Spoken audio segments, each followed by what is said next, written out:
my word for the day is chase. And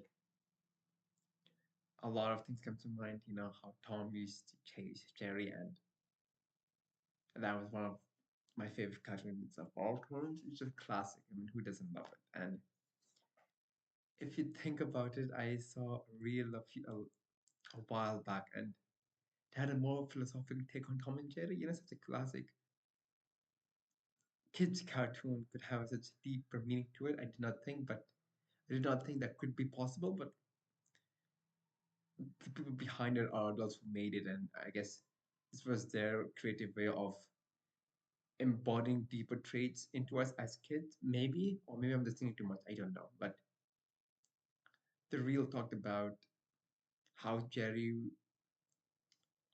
kept outmaneuvering Tom so that the owners would have a reason to keep Tom around, so that Tom had a job to do. Because if, for example, let's think about it, if Jerry was actually caught by Tom, right, and he was thrown out, Tom would have no purpose.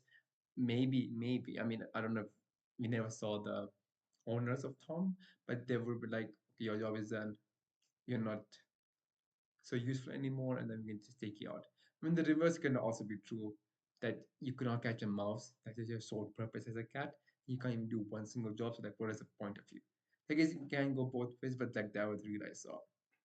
And just thinking about my favorite cartoons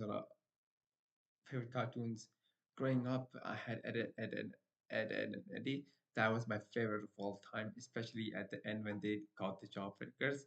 We got to see Ed's biggest brother, and the whole thing coming to a sweet nostalgic finish. Like, those things that had the ending that you really wanted to see, and it was building up over and over and over until it climaxes, and we got to see what we wanted to see from episode one. It was just one of the surreal experiences that will just stay with me for the rest of my life. And I never paid much attention to like childhood trauma. I just thought it was something that happened and it didn't matter. But going through my own adult life, finding things out about myself, and as my aim is to keep growing, keep learning, a lot of the things I'm finding out, good or bad, is linked with how I perceived life and what I did subconsciously back in the day and what happened to me growing up. Good or bad, it kind of molds you. I didn't believe that, but now that I'm seeing the patterns throughout my life, it is all rooted to how it all began.